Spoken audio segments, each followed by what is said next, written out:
Well, we've made it. 6 weeks of Lent done, and now we're in Holy Week. And it's a particularly special Holy Week this year as our churches in this part of the world reopen cautiously for public masses. Over the next few days, we'll be celebrating the Easter Triduum and the Passion, Death and Resurrection of Jesus, the high point of our Christian year.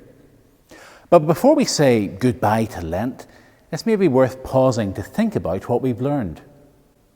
Hopefully this year, we've realised that Lent isn't just an endurance test to be got through with gritted teeth. All that prayer, fasting and almsgiving may have been hard at times, but it wasn't supposed to make us miserable. It was actually about growing in holiness. Back in week 1, I compared Lent to going to the gym. Not that I know much about going to gyms personally, but I do know friends who go and they've told me all about it. Our Lent sacrifices have been a bit like going to the gym to get into training. Imagine trying to run an extra 10 minutes on the treadmill or trying to lift heavier weights.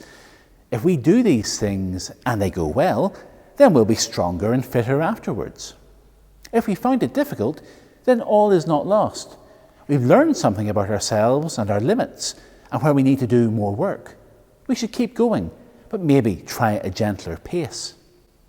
Well, Lent is like that too. If we've done well with extra prayer, fasting and abstaining, and being more generous, then terrific. We've made spiritual progress. We'll feel the benefit of that as time goes on. But perhaps we've found some of the aspects difficult. Maybe we found it hard to keep up that commitment to prayer. Maybe our willpower wasn't strong enough when it came to going off things and staying off them. Or maybe Lent is almost over now, and we haven't been as generous as we wanted to be. That's a shame. But it doesn't mean that we've wasted our Lent or failed at being a good Catholic. What it actually means is that we've discovered what we need to work on going forward.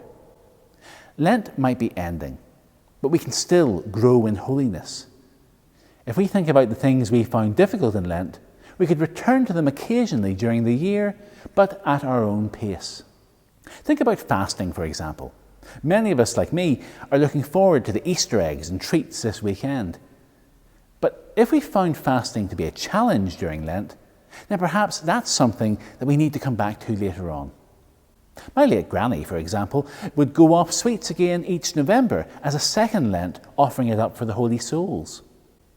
If committing to prayer was difficult, we could make a special effort to try again, doing something special in May for Our Lady, or June for the Sacred Heart of Jesus. If we haven't been so generous, then let's try again.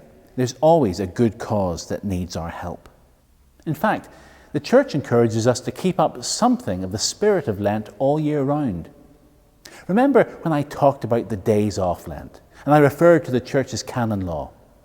Well, Canon 1251 reminds us that as well as Lent, every Friday should be a day of penance. We've maybe forgotten that, but it used to be very well known. Up until the 1960s, Catholics didn't eat meat on Fridays as a sacrifice. Indeed, in England, they recently brought that back. Here in Ireland, we're invited to choose our own Friday penance, but over the years, we've sort of forgotten about that. But what if this year we remembered? What if we started doing something special for God every Friday? It doesn't have to be something very difficult. But if each of us made an effort to do something special on Friday, it would soon add up. We would continue to grow in holiness all year, and we would be making the world a better place once a week as well. I'll leave that thought with you. But now, as we come to the end of Lent, I hope these videos have helped you to make the most of this special time. Thank you for watching. And thank you to the Knights of St Columbanus in Coleraine and around the North Coast for coming up with the idea. May God guide you as you celebrate Holy Week. May He bless you and those you love at Easter. And may He help us to keep up the good work of Lent all through the rest of the year.